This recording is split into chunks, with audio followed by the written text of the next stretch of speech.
Fran, the new league season is almost upon us. How much are you looking forward to the new campaign? I can't wait. It's been a long pre-season with some cup games and obviously the amazing Champions League experience in between. But we are very excited to start the league, and obviously it's high expectation this year because how well we did last season. But we are looking forward for the challenge, and we know we will do our very best. We know how amazing it is to get the reward of Champions League now, so we are desperate to try to fight for it this year. You mentioned about the higher expectations. It was a bit of an unknown last season because of, you came in, the women's team turned professional, exceeded everybody's expectations in qualifying for the Champions League. How different will it be now coping with those expectations? Yeah, obviously it added extra pressure to us. Last year everyone was telling that we were the third horse in a two-horse race, etc. So nobody really gave anything for us, only us believe in ourselves. But we managed to finish second, and we left, a huge budget and out of the Champions League. So this year, obviously, those teams got stronger, and everyone expects us to do, better than we did last year. In my opinion, we are still, on paper, the third favorite. It's clear, but I know we are great competitors, and we are always we fight until the last minute. We got this never die mentality, and that allows us to win many football games, especially in the last 10 minutes. And this year, I think it's going to be nothing different than that. So although away from us is high expectations for us, our expectation is every single game compete like we always do and try to get the 3 points. What do you think the girls learned from their Champions League experience? So first, the most important thing was the experience itself as a family. We became closer, we get to know each other better. We did some activities as well, which were amazing, get us to know something that is nothing to do with football, something that you cannot learn unless you spend a lot of time together. That was the most important and valuable experience. And then of course we compete with teams of the size of Levante and the size of Minsk, who has been there for so many years, winning the Belarusian league for so many years. This type of challenge we cannot face in Scotland, and obviously that's where we want to be. We want to be one of these teams that every year is in Europe and get this, They compete, I think we compete very well, but they compete better than us based on the experience they got. They face top teams every single year, and that gives them this extra edge. So I think we came a little bit short, but still is an unforgivable experience and something that we will remember for the rest of our lives. Made us a better team. As the manager, you describe it as coming up a little bit short, but as you said, playing against a couple of very experienced women's teams, the fact that the games were so close shows you how far your own team has come.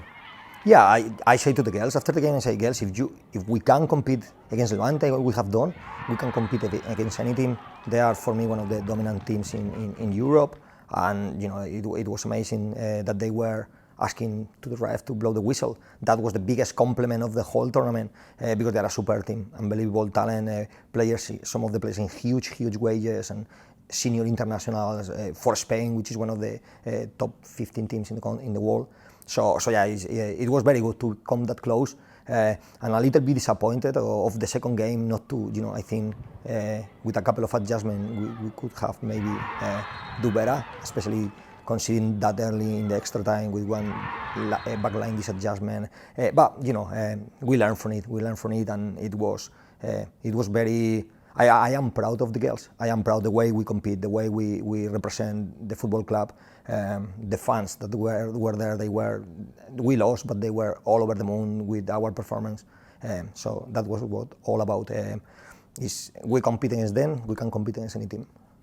I suppose from that you want the girls to, having had a taste of Champions League, you want them to use that as a driving force for the season ahead. Of course, last year we knew this is the best Champions League ever to be, and we were desperate to be there, but we never been. It's a new experience, but now we taste it, and now we are very hungry. We want to be there. We know it's going to be very difficult. There are other 2, 3 teams, 4 teams that really want it as well.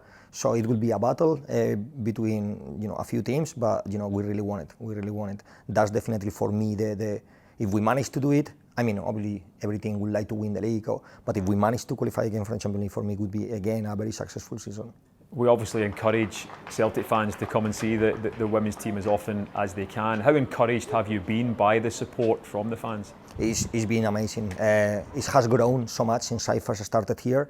It helped that the men season finished, and then we carry on competing. So all the Celtic fans, the only Celtic team they could watch was the women team.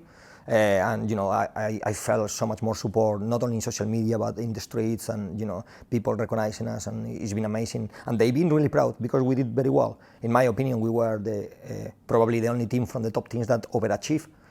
So they saw that with a lot of teenagers, with a very, very young team, but we fight hard and until the last minute every single game, something that for us is non-negotiable. And I think Celtic fans identify with our playing style, but especially with our values, our attitude towards the Celtic logo, towards the Celtic shirt. And I think right now is a very united.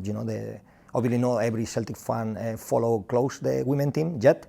But hopefully with better performances, with better results, and in a few months, hopefully they are all behind us.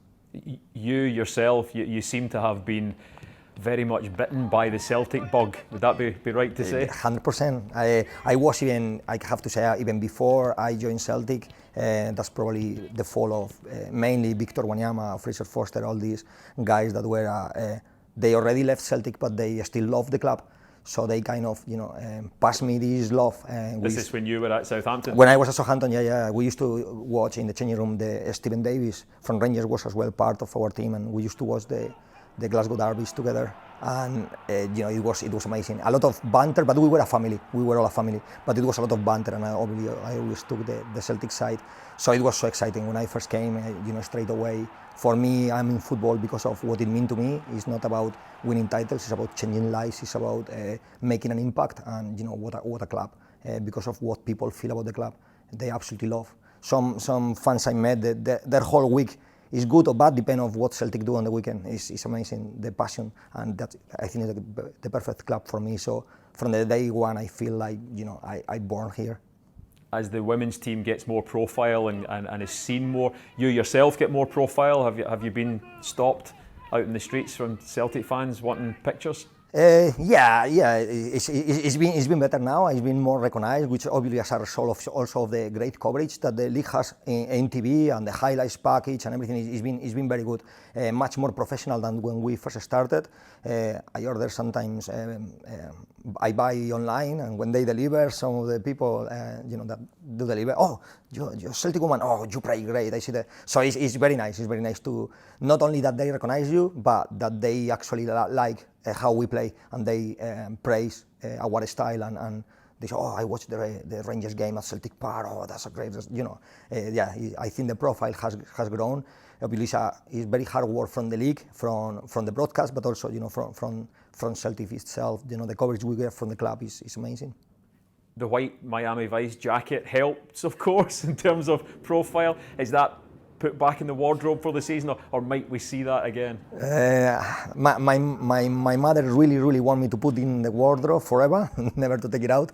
But I got big personality and not very good fashion taste, so probably we will see it again. It's just lucky, my lucky jacket.